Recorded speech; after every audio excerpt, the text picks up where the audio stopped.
Yeah, so I am not going to say her name because I'll check to make sure she's missing. You don't want to, like, put out bad shit, but I'm going to just say I found this lady that is between 30 and 40's driver's license. I checked missing people, I don't see she was there. Then I found this heavy operators equipment flipping license, and the stuff is like, and like these other papers, it's like, and the crazy thing is the framing and the trapping. The way it works is, you know where he sleeps because your phone's being tracked and monitored all the time.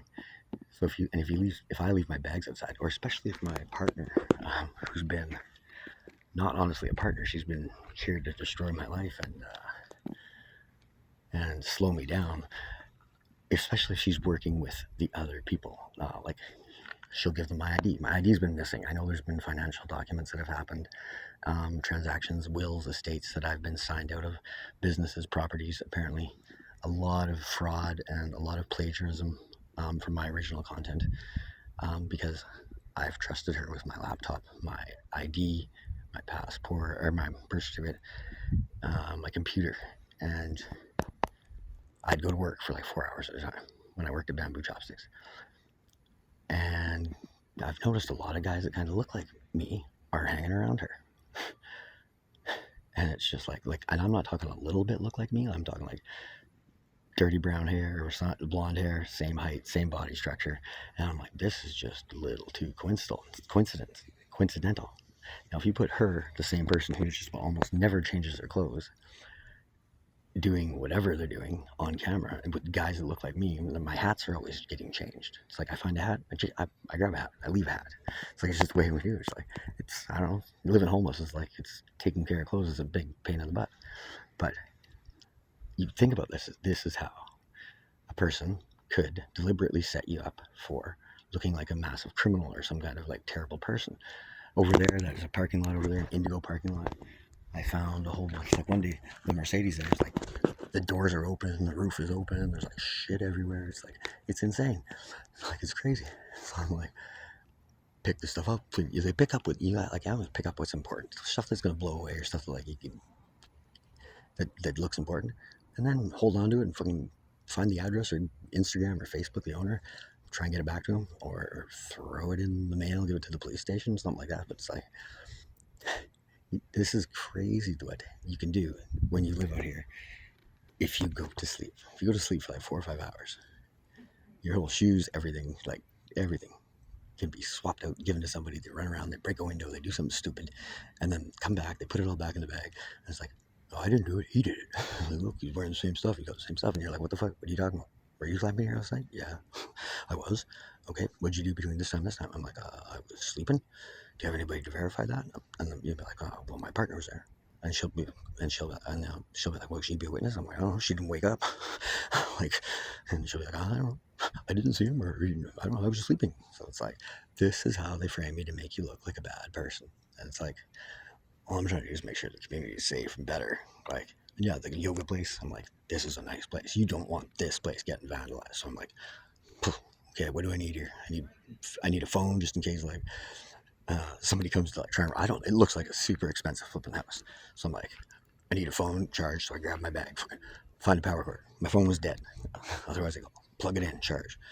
And then I'm like, okay, this is trippy. Like there's like 2 or 3 entrances. I'm like, and you know, like, says the way a lot of like these jobs work is they go jack a door first, then they like give it a time to wait around, then they before they secure it.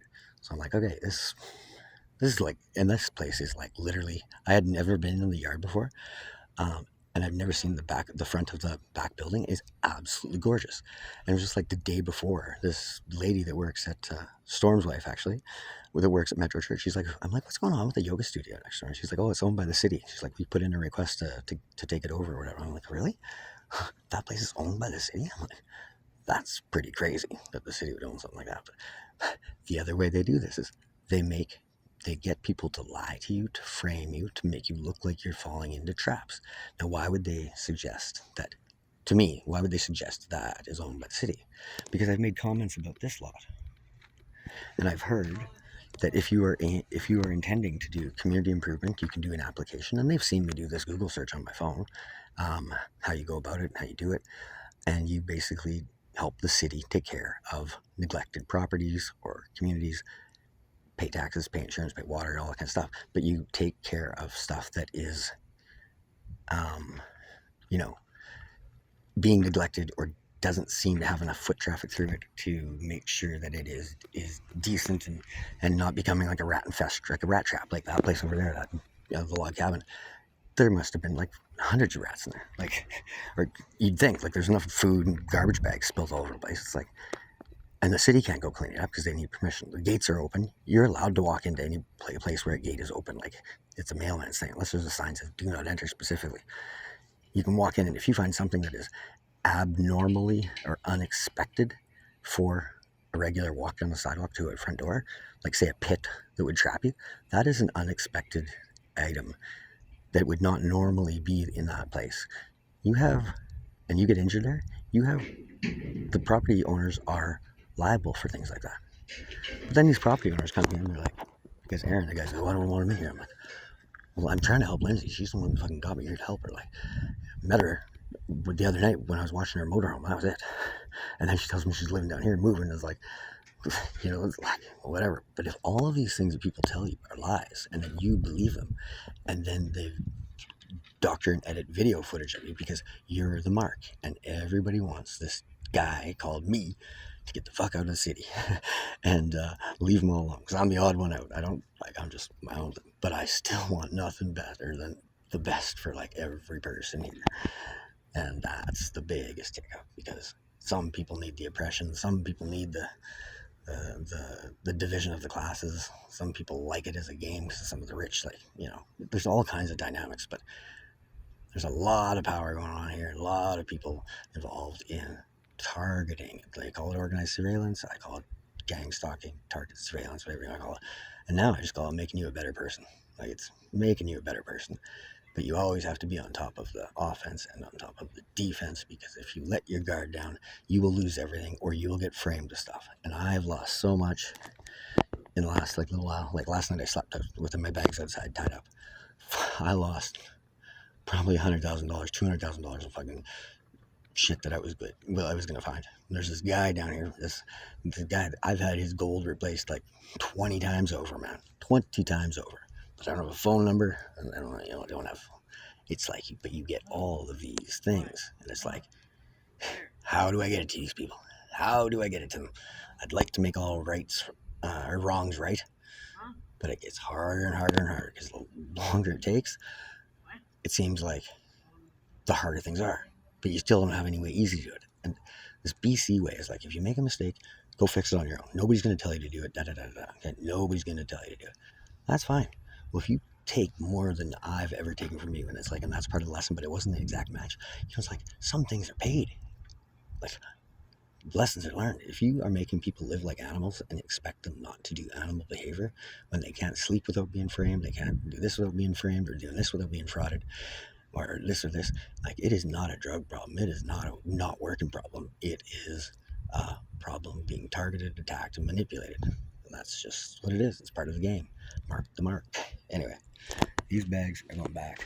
I'm probably not going to go to sleep tonight because it's cold and Crystal's really grumpy. And maybe she's grumpy because I went into a. She doesn't go anywhere. She's not allowed. So she says. She doesn't break any rules. So she says. But she's kind of hypocritical, and she's getting, I don't know if she got picked or paid or whatever to get me out of the city and steal all my information and get me behind dry, or if I was supposed to actually get her off crystal meth and get us out of the city and enjoy a good, beautiful, happy life, maybe get her some health care and something like that, get her reunited with her mom, that would be amazing. But she could also be in this game too, as vigilante groups, to say they don't believe in divorce and maybe trying to do exactly copying my ex-wife so that to try and push me back together with them, or maybe my family. You would have no idea, but she's under some pressure, under some stress, under some duress, and has a hard time being honest with me. It's like, and we have such an amazing connection sometimes, but then when I start to get serious and say, come on, come clean, tell me some truth, tell me some honesty, and I never get it. Never, ever get it. Because the only rule is, you can't talk. The only rule about Fight Club is, Fight Club doesn't exist. Same as the game. If you're the mark. If you're not the mark, well, it always exists. Or, if you're not the mark, and it only exists on your phone or your handler or your group or your pod or your beehive, then that's where it exists, but it never outside of that. But it's still like psychological torture and manipulation, street theater. It's crazy. Anyway, have a good night. That's it. Goodbye.